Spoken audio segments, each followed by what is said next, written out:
The wind. Riding aboard the Grand Cipher, soaring across yet another cloud bank, I felt a pang of envy. The wind goes where it pleases, and it arrives when it may, a quality I have long sought to adapt to my fighting style. Here I stood in comparison, shackled to my duties as captain of a knightly order. Oft have I imagined the brighter futures I might have discovered, if only I were faster, more like the gale. Had I risen like a storm front, I could have prevented wars. Had I rushed like a squall, I could have circumvented tragedy. But as the wind continues flowing forward, so too does the passage of time. Idle ponderings would change nothing. I had exchanged my freedom for the greater good. Quietly, I repeated a promise I made long ago. Henceforth, I shall endeavor to combat adversity, so much as I can, for as long as I live. Happily, this hasn't been a hard course to follow, for it runs parallel to the path of the crew, gracious hosts and, on occasion, lively companions. I want you to broaden your horizons for the betterment of our kingdom. I now see the wisdom and kindness behind King Carl's decree. For it was my journey aboard the Grand Cipher that taught me how to cast control to the winds, to ride unbound and at the mercy of the gales.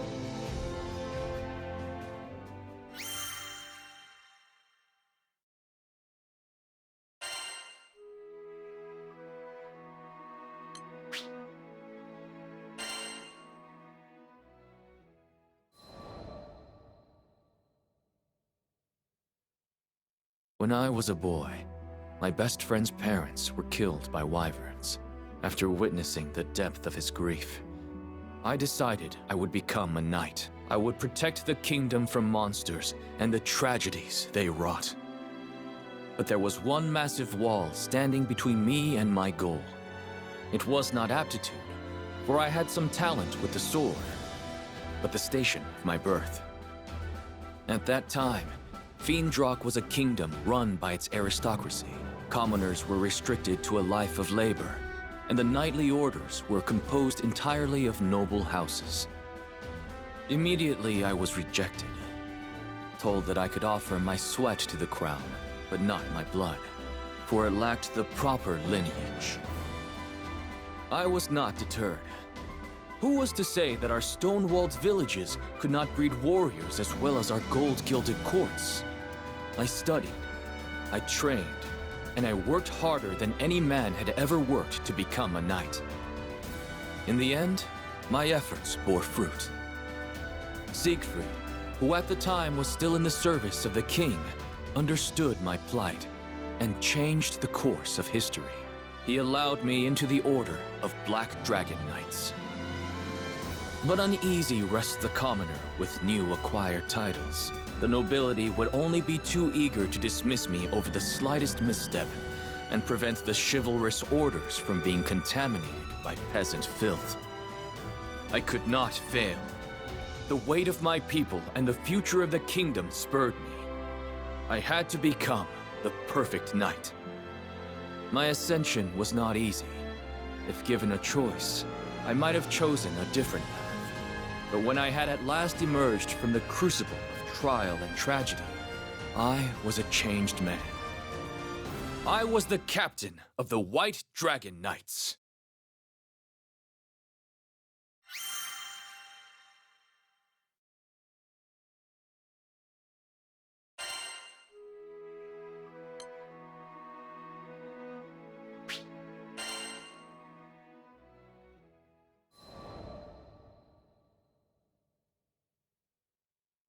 My mentor, Siegfried, was captain of the Black Dragon Knights. He once saved the kingdom by killing the dreaded dragon, Fafnir, and vouched for me when no other would. So when my friend and counselor was convicted of regicide, I felt betrayed. Siegfried's downfall thrust upon me the leadership of the newly dubbed White Dragon Knights, and I swore to bend all my power toward bringing him to justice. In hindsight, This anger was misplaced, foolish. There was no reason for Siegfried to assassinate the king. I should have deduced royal consort Isabella's hidden coup, long before turning on a man whom I knew to be steadfast and honorable. My mind trembled under the pressure of newfound responsibility. It howled and grieved for the loss of a beloved king. I know that this amounts to no more than an excuse. It was my flash judgment that drove me away from Siegfried when he needed me most. Had I been left to my own devices, the conspiracy may have never been brought to light. But I had Vayne and Percival at my side, and, though hunted by all the country, Siegfried himself infiltrated Isabella's cabal and alerted me to their treachery. I may owe the biggest debt, however, to the sky-faring captain, whose aid was instrumental in restoring peace to Fiendrock.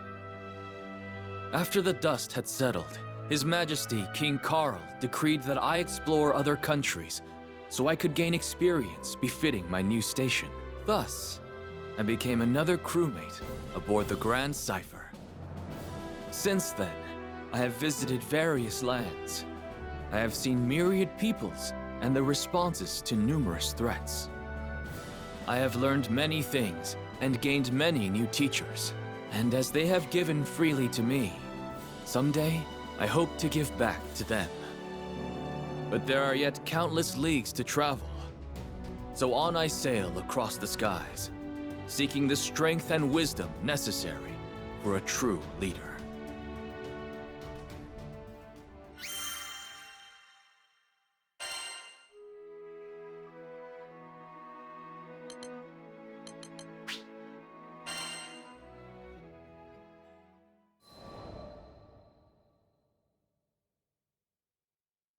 Zega Grande Skydom. How much time had passed since our arrival here? With our battles against the Church of Avia and the pacification of many primals, it certainly felt like a lifetime.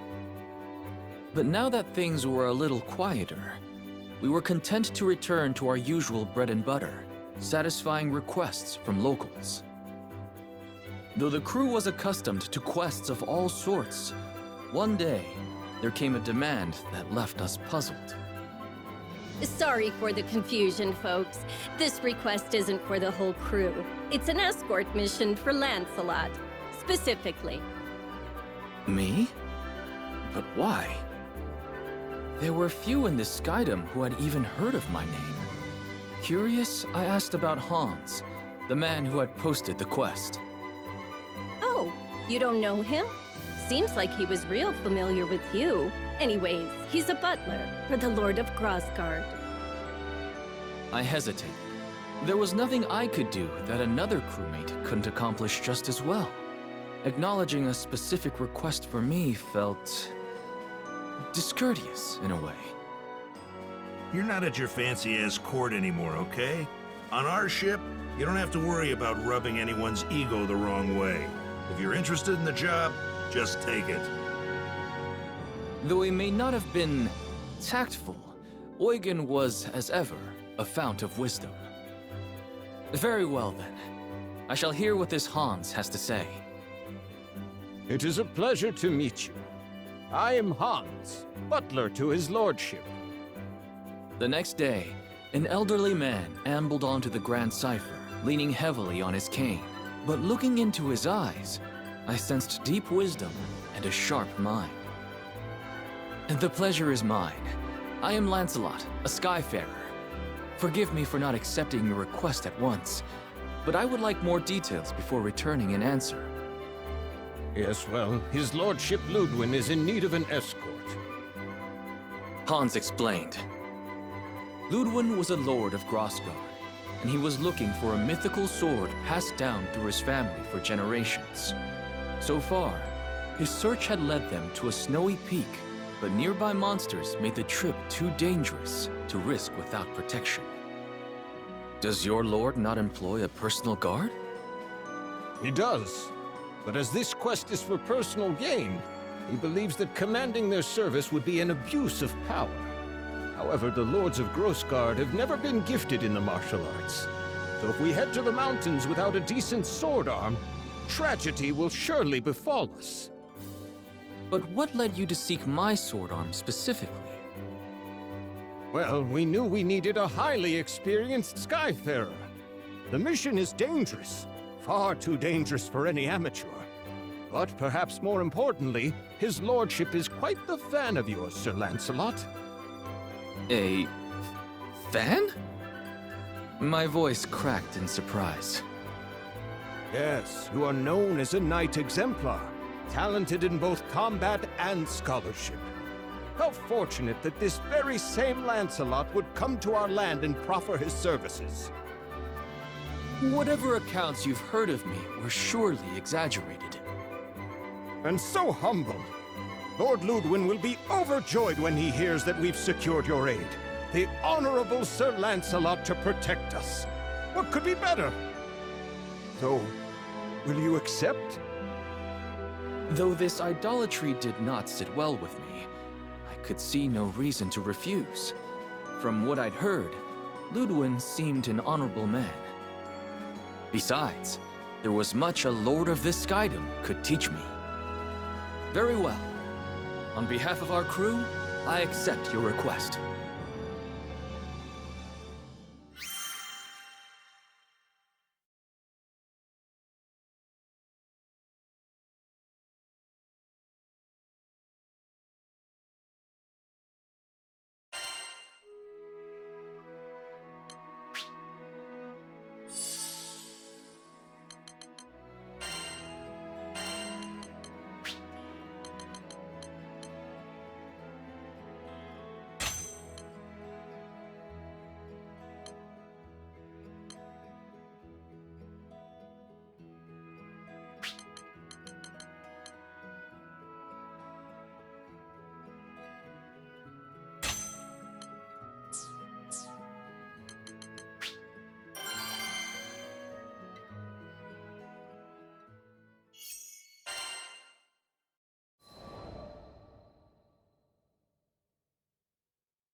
Hans and Ludwin were waiting for me at the foot of Mount Nagelith.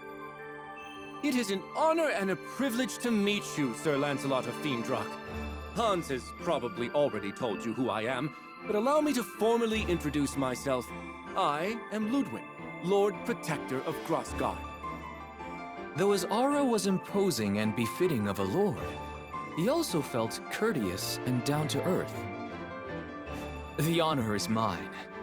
Though I am now no more than a Skyfarer, I swear to protect you and yours with my life, should it come to it. Well, whatever your title, I am glad to have your aid. Ludwin was beaming. Hans had told me of his excessive devotion, but it was another thing seeing it in person.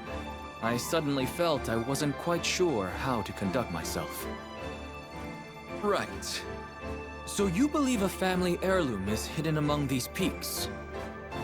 Not the sword itself, but the first of a series of trials that shall reveal the blade in due time. I see. And what is the first trial? There's a record somewhere around here which should detail the whereabouts of the sword. A little game of my family's, if you will. But on second thought, perhaps a great knight such as yourself has nobler things to do than this frivolous treasure hunt in the snow. Yes, perhaps we had better call it... My lord. Hans was stern, more mentor than butler. The ancestral trials are not frivolous. Each one holds an important meaning. Those same challenges taught your father how to reign. Skies rest his soul. Yes, you're quite right. Forgive me, Hans. So, with that settled, I shall count on you, Sir Lancelot, to provide the muscle. For as you may know, I am sadly little more than a statesman. I am yours to command. With that, I unsheathed my twin blades and started our quest.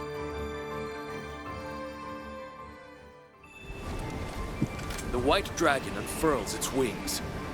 Come. I'll go on ahead and make sure the path is secure. For your own safety, Try not to stray. Oh, do let me know if I can be of assistance. My lord, let's leave the fighting to the professionals, shall we? Oh, yes, of course. Well then, Sir Lancelot, do what you do best.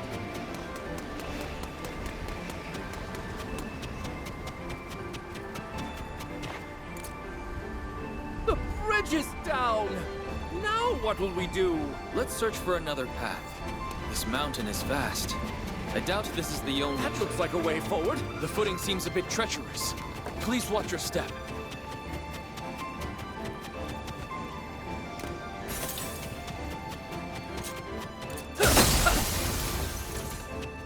God! Monsters! Stay behind me. I'll deal with this. You're finished!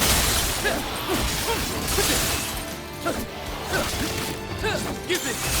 Too slow! Away with it! Wide open! I think that was the last of the monsters. What glorious form, Sir Lancelot! It is a pleasure to watch you work. If you're unhurt, my lord, we had better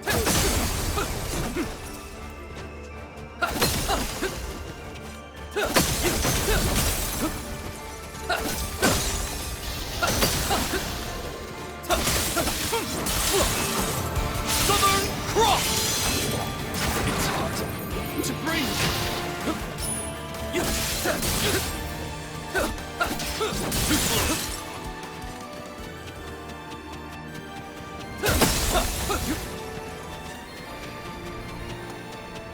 Honor is my matter. Lots of these ranged cock-doodles. Do be careful, Sir Lancelot. Don't worry. I'll close that distance in a heartbeat. Wide open! Parry this!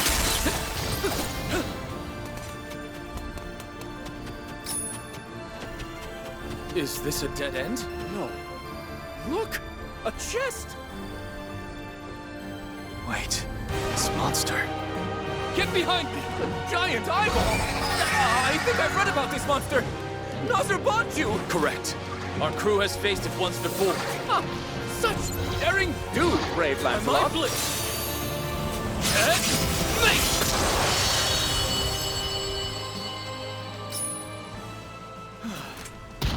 I believe we're safe now. After this, it's back to training.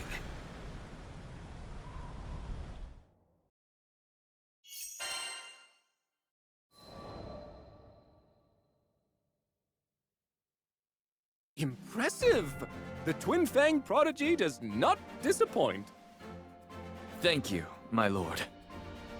I hadn't done much during our climb, so the praise caught me unawares. Shall we check this chest? It could contain the record you seek. Yes! Let's see what she's holding.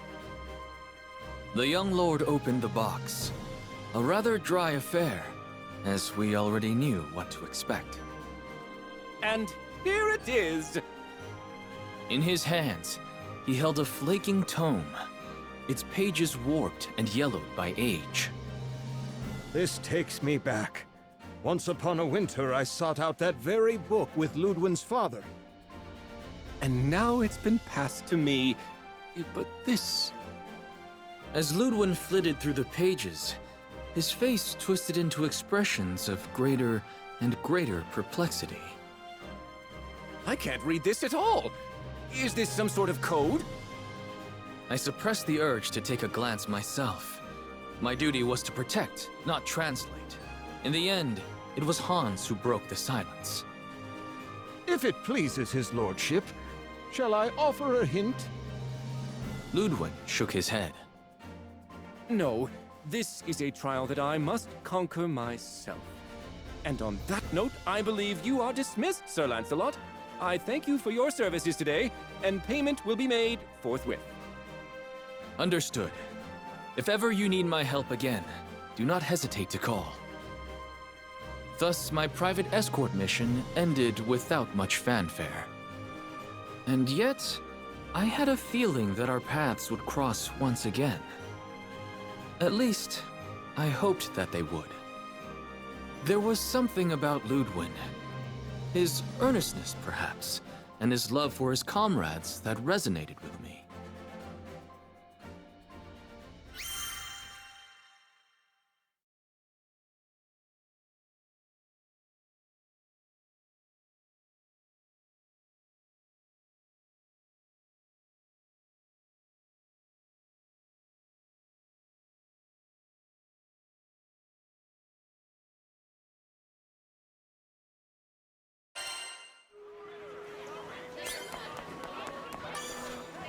Need something?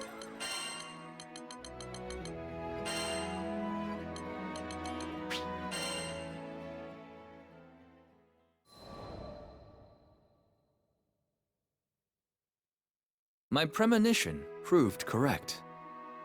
His lordship finds himself in need of your assistance once more. Hans's voice was almost apologetic. What troubles him? You remember the record we found on our previous trek, don't you? I nodded. The Lord of Grossgard was searching for a family heirloom, and this record detailed its whereabouts.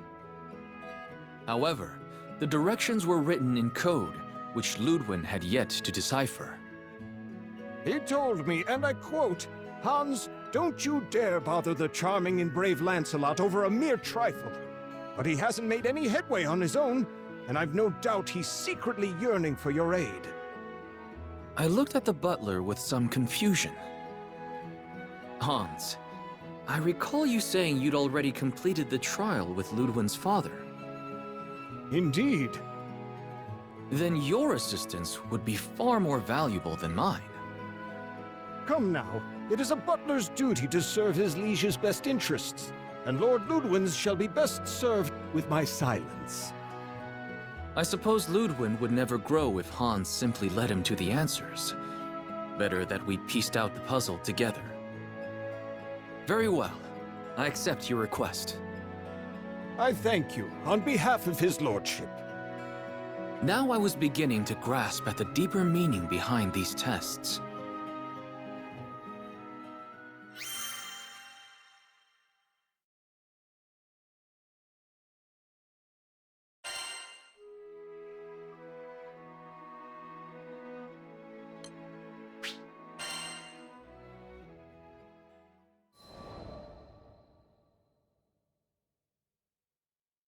Hans took me to Grossgard.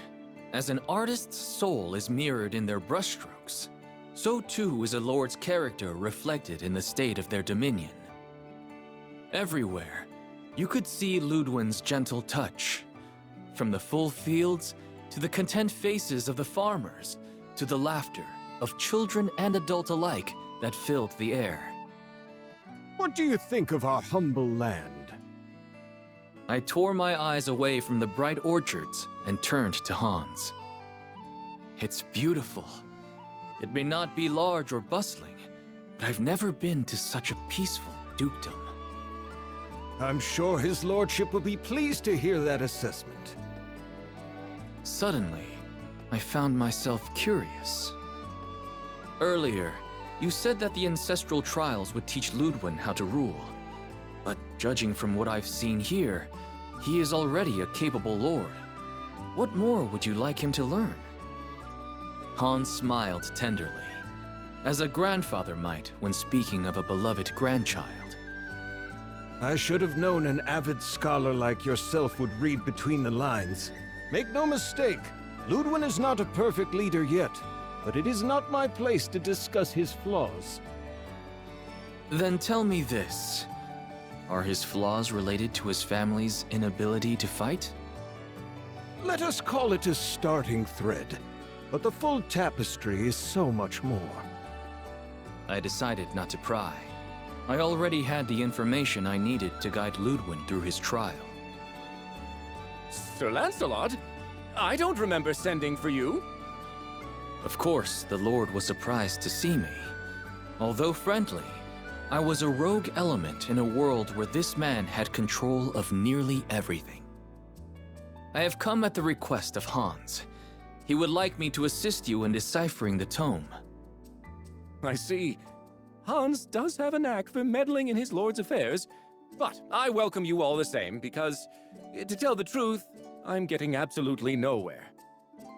I smiled, despite myself. It was nice to meet a noble who wasn't spilling over with pride.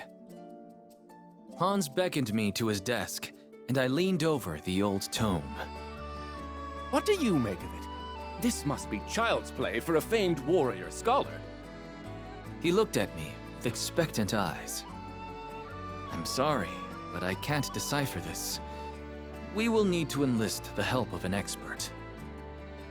Expectation turned to astonishment. Lancelot, though you fight like a storm, your mind is as clear as the stillest of ponds. I can't believe you'd need to ask for assistance. Can't you? Every second I spend on the battlefield is a second away from the library.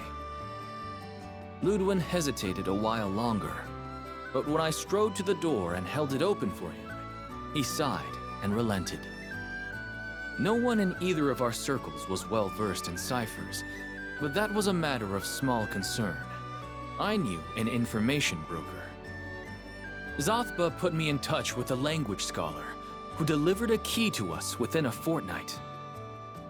Well, I'll be. The clue was in the names of my ancestors. Ludwin stood up behind his desk and stretched, and the lines of care and worry melted from his face. He must have had many sleepless nights poring over the withered pages of the tome alone. Thank you, Sir Lancelot. I can finally read the damn thing. It's only a matter of time now until I find the sword. It was my pleasure. I look forward to news of your success. But I already knew. Before the unearthing of the blade, Hans would come to visit me one last time.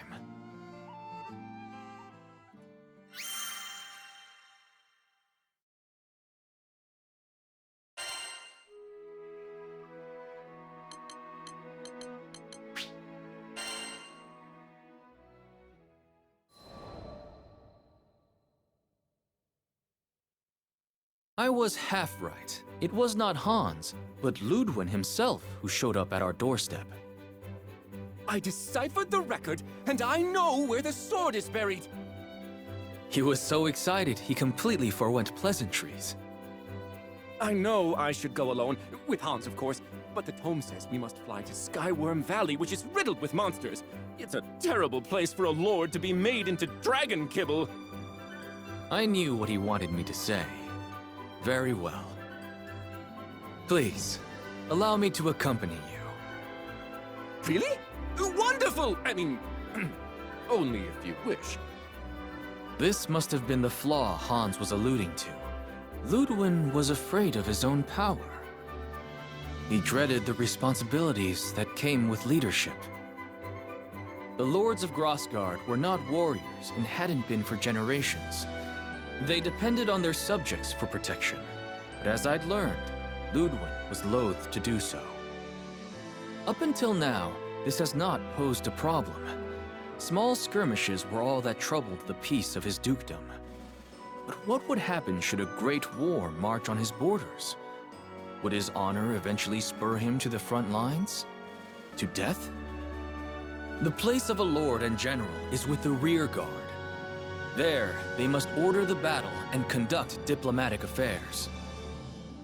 But it is hard, sitting and conversing in safety while your soldiers are risking their lives. As captain of the White Dragons, I knew this better than anyone. You feel as if every death is on your head. At last, I had come to fully understand Ludwin. If these trials, as Hans said, could help him come into his own, then I would do everything in my power to guide him to victory.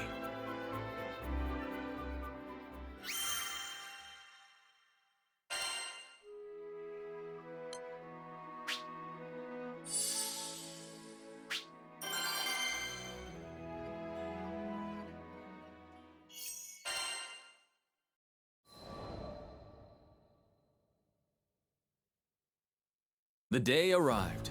Ludwin, Hans, myself, and a few more compatriots met outside of Skyworm Valley. Lancelot, thank you for coming, but Wasn't aware there would be others with you. Who are these people? He looked with wide eyes at the rest of the crew, whom he had never met before. I have heard terrible monsters lurk in these parts. Alone, I would not have been able to guarantee your safety. These are my crewmates, each one a warrior of great strength and honor. Not that I don't appreciate their presence, but Sir Lancelot, surely a knight of your caliber could cut through these beasts with both hands tied behind your back. Chance, my lord, is as unpredictable as the weather. A wise skyfarer prays for a gentle current, but prepares for a vicious storm. Ludwin nodded thoughtfully. Very well. Best I leave the knighting to the knights.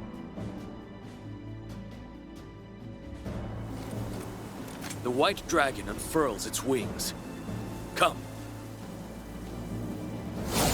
Are you ready to begin the trial? Now or never.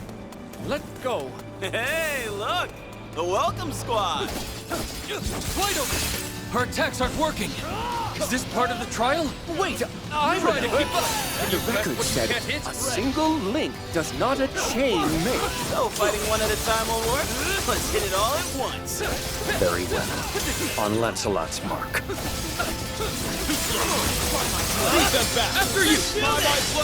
That was exciting. Very clever, Vane. Siegfried called me clever. Silence. If not for Lord Ludwin's counsel, you would have been lost. You did it! You really did it! I only wish I'd have been of more use. Don't worry about it. We've all got stuff we're good and bad at. There is no shame in seeking help from others.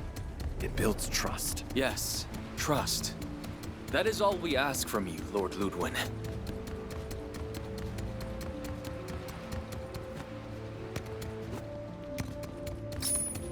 Looks like we've reached the second trial. There are so many spirits around. We best fight in formation. This may be similar to the previous trial. Very well. Leave the vanguard to me. Fight on! We're gonna be so in sync. Wait.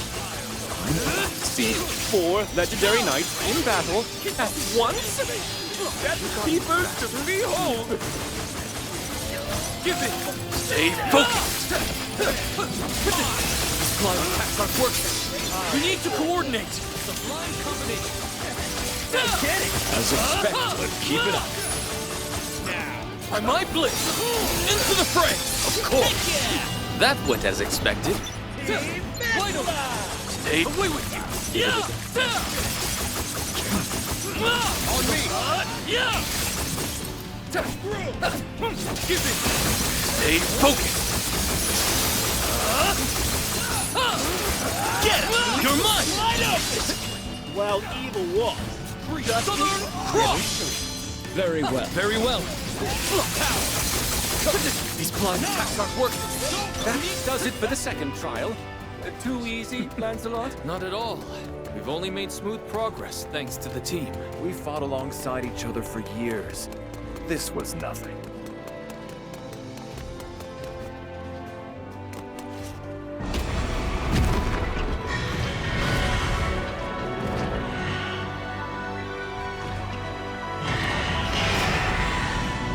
What is that thing?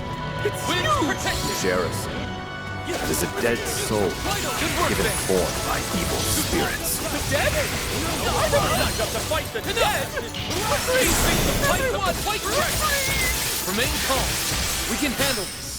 Can't know that for sure! Stars above, if anything were to happen to you because of my weakness! My Lord Ludwin, I ask that you listen to Lancelot. Place your trust in us. My noble guy! We're a total dream team! Let's kick butt for attack! You got this! Stay focused like the north wind.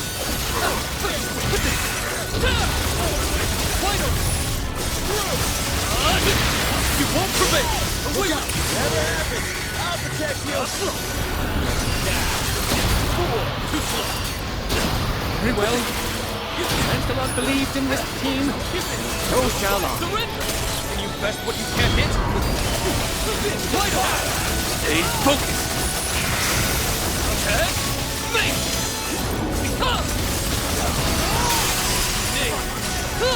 Burn them to ash. Too coming into you. Or still got trapped. Thank you, first of all.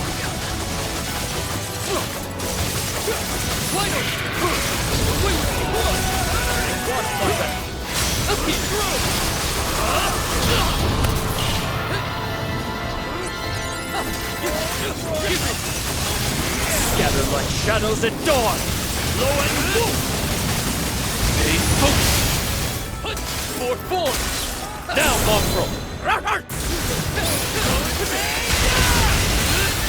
Landing right here! Honor will prevail! Victory! Sparta Venga! Win for glory! Providence Lair! Couldn't ask for a better Stay focused! Parry this try to keep up!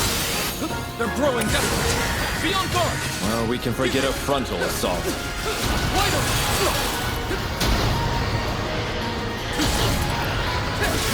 Away with it!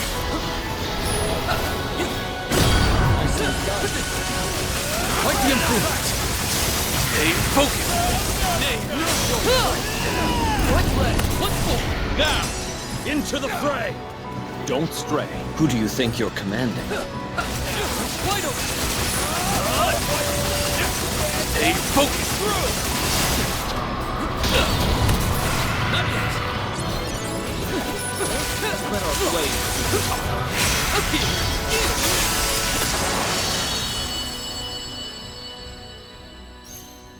You took down all those monsters! That was live! Well, the chest awaits you, my lord. Open it and claim your prize. Ah, yes! Of course. One blade for truth, one for honor.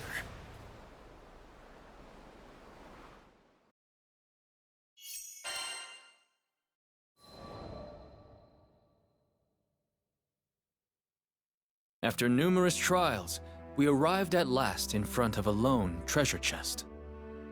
If it hadn't been for your help, Sir Lancelot, I wouldn't have made it this far. I fear I won't ever be able to repay this debt. There is no debt between us. But do not trouble yourself about me. Look now to your prize. With trembling hands, Ludwin undid the clasps of the chest and lifted from it a sheathed sword. The blade of my forebears. It's, lighter than I thought it would be. Carefully, he drew forth the weapon. What's the meaning of this? It's just a hilt! Ludwin was the very picture of distress. But I saw through the riddle at once. A sword with no blade. A weapon that could neither defend nor slay.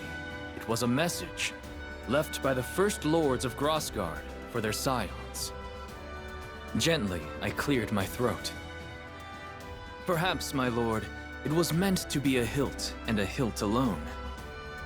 What? Why would my ancestors bequeath unto me a hunk of metal? You will find the answer to this puzzle, as you have to all the others. Slowly, Ludwin's grip on the blade relaxed, and he began to turn it over in his hands. Fine. I'll give it a bit more thought. Sir Lancelot, you really think his lordship will be able to figure it out? On our way back, Hans fell in beside me to take whispered counsel. What does your heart tell you? You have been at his side all these years. Hans made no reply, but I saw the shadow pass from his face and a soft light come into his eyes.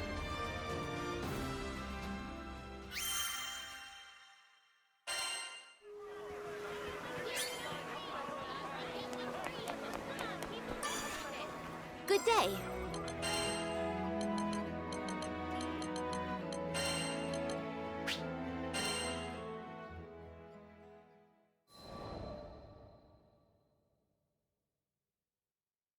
The third day after we had returned, Ludwin came calling.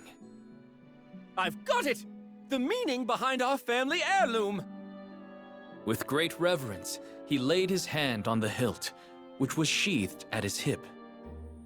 At last, The pieces of the puzzle are gathered and the picture is whole. The tome in the mountains, the message in code, the chest guarded by monsters, and the sword without a blade. Ludwin laughed dryly. Sir Lancelot, I love this land, passed down to me by my forebears.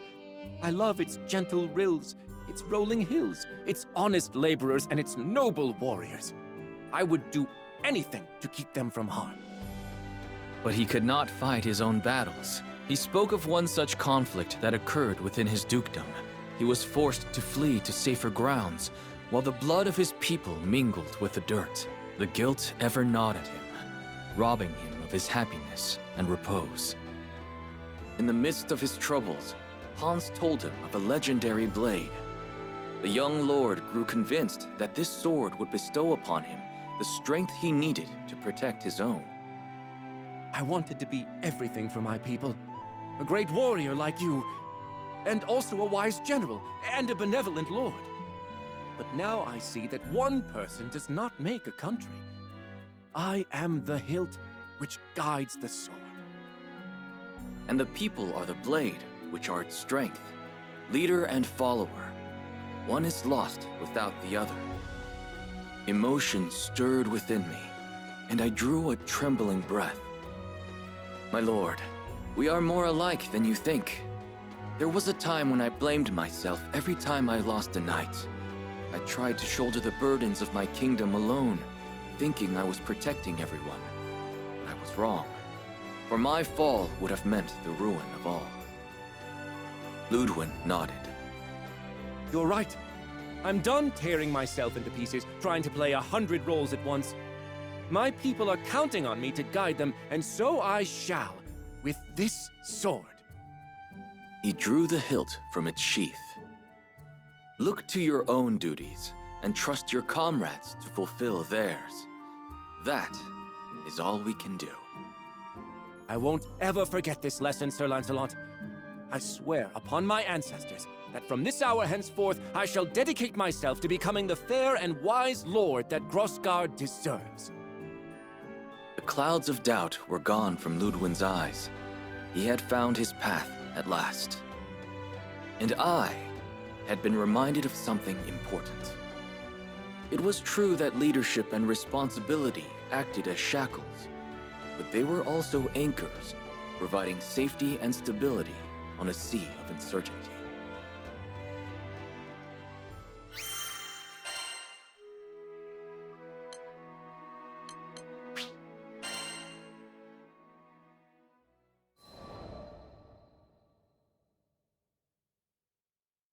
Months later, word reached me concerning a Lord Ludwin of Grosgard.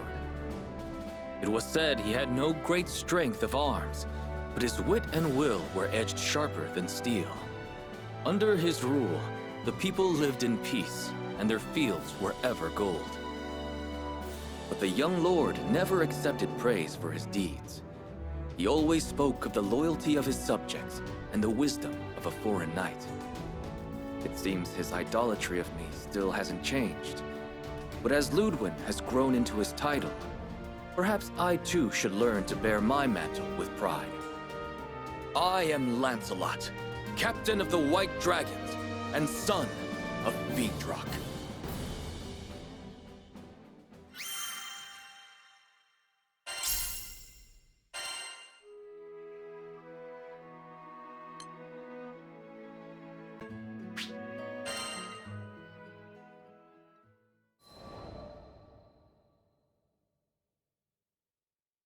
I can no longer recall when I first met the captain. All I can say is our paths crossed in dark times, when nights were sleepless, and the wind whispered with insidious intent. Fiendrock, my homeland, was crumbling from within, consumed by the weakness of her own people. I ventured abroad to seek help from our neighbors, but this rendered me blind to schemes hatched in the heart of our court. When I returned, the adders sprung, and I found myself falsely convicted of regicide. Disgraced, I fled the kingdom and wandered for a while in the pathless wild. Perhaps I would still be there, slowly fading into the shadow, had the crew of the Grand Cipher not come for me. The captain never once doubted my innocence, led me back to Fiendrock, and cleared my name. My honor was restored. Thus concluded the greater part of my tale. But the Grand Cipher's myth was just beginning. I joined the crew to see this story unfurl. Our journey, like all great journeys, has passed through both sorrow and joy. We have traversed the wilds, crossed kingdoms forgotten, and met all sorts of folk. I've always found the meeting of people to be miraculous. Throughout the course of history and on into the future, there have been and will be at least as many people as stars in the sky. For any two souls to come together is as wondrous as looking up into the night and seeing your image set against the velvet and winking lights. I do not know if it was fate that brought me and the captain together, but I do know I will never meet such a person again. I intend to sail with the crew to whatever end, even to the bottom of the skies.